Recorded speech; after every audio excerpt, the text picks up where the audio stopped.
If you're not taking advantage of body game, you are absolutely shooting yourself in the foot and missing out on a side of life that you didn't even know existed. And if you're not familiar with the term body game, it was a term coined by Rom Wills, so shout out to Rom. And it basically describes the idea of improving your body and getting into the best shape that you can for your body type and your genetics to become more attractive. It's essentially the visual aspect of your game, but there's more to it than just thinking that big muscles equals more girls. It creates an entirely different experience once you do have those girls, and men also treat you differently. And I had seen some comments requesting a video on body game, so let's talk about it more in depth. The first thing I want to touch on here is that you'll come across men that hate on body game and women that say that they prefer dad bods instead of muscular or ripped guys. And there's some truth, but also some BS in there. Yes, it's true that different women prefer different types of bodies, but it's not even worth thinking about to any deeper level other than understanding that you'll be better off with more muscle on your frame and dropping to an athletic body fat level. The reason for this is that the vast majority of women respond more positively to muscular bodies and guys in good shape than they do to dad bods or overweight bodies. So considering that, why would you skip out on getting in shape just to try and appeal to a niche of women that like a dad bod or an overweight guy? Why not instead just do the work or get your body on point and your health in top shape to appeal to the overwhelming majority of women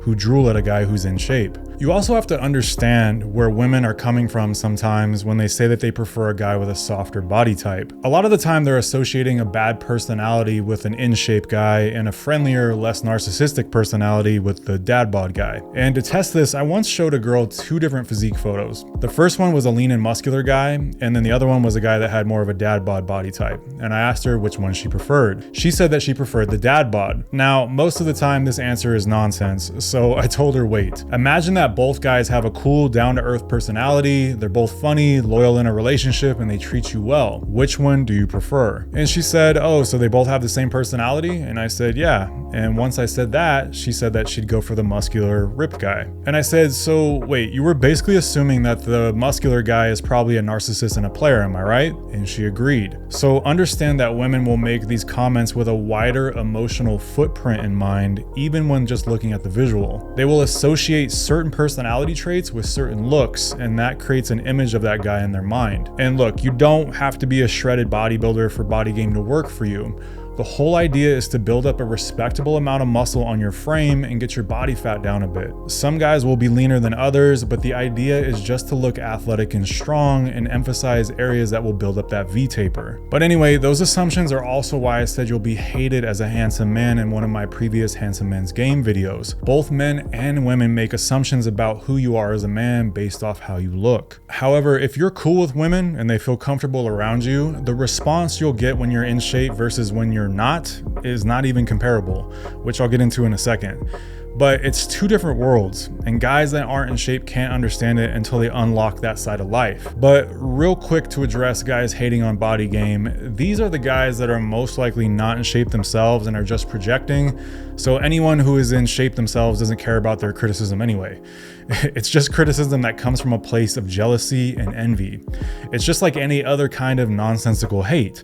They might as well not even say it because it just goes in the trash. And the reason I say it's nonsensical is because there's just too much proof of body game being powerful in my own life and in the guys I've coached and testimonies that you can hear from other guys online or in person talking about this topic. But anyway, let's go back to my point about how you'll get a completely different response from women when your body is on point. A few years back, I was training a guy in his mid-20s at the time, and he made a huge physique transformation. When we started, he was around 140 pounds at about 5'11", and he got up to a shredded 175 or so in about a year and a half. And let me tell you what, his results with women were night and day. He came to me one day and was like, dude, I've never experienced anything like this. Girls will just rub on my arms, my legs, my forearms, my abs, my chest, everything when we're just sitting around chilling. He said it was almost like girls just couldn't help themselves and that girls were making comments about his body for the first time in his life as well. And another guy I know who's in his early 50s right now and has really gotten his physique on point in the last year or so has also said the same thing. He said he's getting comments on his body like he's never had before and women wanting to feel his arms up and all that. And there's two reasons reasons for this. The obvious reason is that women like how muscle looks and feels on a man's body. It makes them feel safe, and a hard body is always more impressive to touch than a soft body.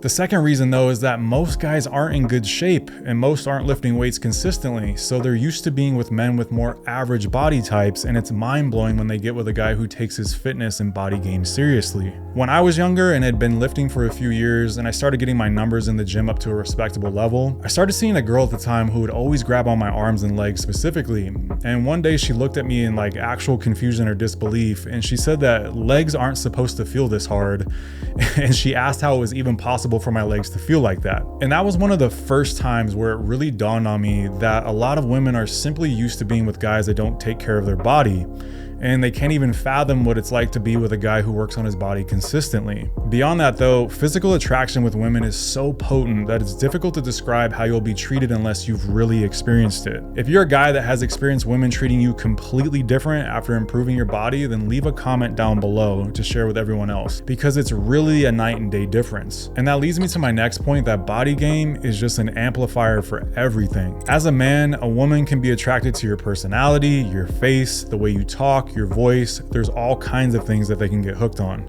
But when your body is in great shape, it amplifies that attraction to another level. It activates that primal side of attraction in their mind and body, where the visual is such a turn on that they can't help but feel some type of way.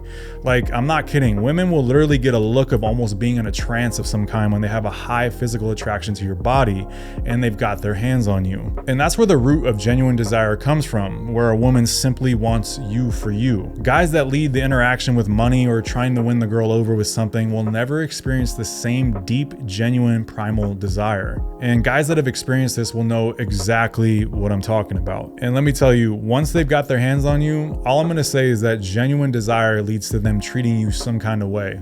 And a guy that has his body game dialed in will experience things that the average guy simply can't imagine. There's also studies on this if you're the science type of guy. One study specifically had women rank sexual attractiveness for 6 different body types: brawny, built, toned, slender, typical, and chubby. And when the results came in, typical and chubby were at the bottom, and built and toned were at the top. Even slender was ahead of typical and chubby. The research from the study also suggested that women have fewer qualitative requirements for muscular men, and they were more willing to have short-term relationships with muscular men without the need for them to demonstrate characteristics desired for long-term mates. To put this further in perspective, women from the study reported that their short-term partners were more athletic and more muscular than other sexual partners. And here's the big one. The women also said that they dated their short-term partners for less time than other recent partners before having sex with them. In other words, women were more likely to throw their rules out the window for a guy that had his body game on point. Muscular men in the study also had a higher number of sexual partners, and here's another crazy one. Married women had more affairs with muscular men overall, which I definitely do not recommend taking part in, but the data is there. But possibly the best thing about body game is that it's on display 24 hours a day, 7 days a week. It's like a billboard that is always up advertising your attractiveness and working for you on your behalf passively. And I always like to make comparisons of dating to business because they're so similar when you break them down, and you can think of a good body as passive income. It's an investment that is generating profit for you around the clock in terms of potentially attracting women. Because once you build it, you wear it everywhere you go, and it's much easier to maintain that than it is to build it in the first place. And because you take it with you everywhere you go, having your body on point makes you carry yourself in a certain way. Your confidence levels go up 100 times when you feel good about the way you look. And that's why I'm a big believer in the saying of when you look good, you feel good, and when you feel good, you do good. The aesthetic elements of body game and also getting your fashion game on point carries over to your psychological state in a heavy way. It gives a big boost to your mentality in terms of abundance mindset as well, because you know that most guys don't look like you do, so you're more willing to move on to other women when one isn't treating you right, because you know it's their loss and you're a rare catch. The beauty standards for men and women are way different in the sense that all a woman has to do most of the time to be considered hot in terms of her body is just not be overweight, and she'll have guys after her. And that's a body type that a girl can get by never going to the gym and just not overeating. I once had a girl tell me that she doesn't go to the gym because she'll still get laid anyway. And that's true. Men, on the other hand, have to dial in their diet and hit the weights for years, going through bulking and cutting cycles to get to a point where they're considered of having a good physique. So when you consider the work threshold for each side to be considered sexy in terms of their body, you can see why as a man who is muscular and in shape, you are harder to find than a girl with an attractive body. And the more you begin to realize your value, if you actually have that value, by the way, I'm not a fan of just telling yourself you're valuable without having done any of the work, but the more you begin to realize your value, the better you will be able to cut women out of your life that aren't good for you, and your options will also increase. And when it comes to other men, you'll have some haters that hate on you for looking good, but like I said, it's just insecure guys projecting their insecurities at you. But more often than not, you'll get a higher level of respect from men because they want to look like you and understand that it's not easy to achieve a solid body. Plus, you'll gain respect from just looking strong and having a presence to you that could potentially handle himself if he had to. And you may even get certain business opportunities like modeling offers, sponsorships, or who knows what. Being in great shape opens up all kinds of doors. And look, at the end of the day, I know someone is going to say that having a nice body isn't the answer to every problem, and of course it won't fix things like having bad social skills or bad fashion, but having your body game dialed in makes you more attractive overall, and it increases your likelihood of success much more than the guys who won't do the work and invest in themselves that way. And at the end of the day, that's what all of this is about anyway. Putting yourself in a better position to succeed. Just like a pro athlete practices their game and works on their strength, their agility, their diet, their recovery, and all of these other areas to put themselves in the best position to succeed, you should be doing the same. The pro athlete won't hit every shot in the game or win every single game, but the guys that put in the work will see far more success than the guys who don't. So anyone who tries to act like body game doesn't matter is simply wrong. It's one of the biggest game changers there is. And once you have your body game on point, you need to sharpen your other areas like your mindset, your style, and your charisma. So make sure to sign up for my newsletter down in the description below and check out the other videos on this channel like this one right here. And I will see you in the next one.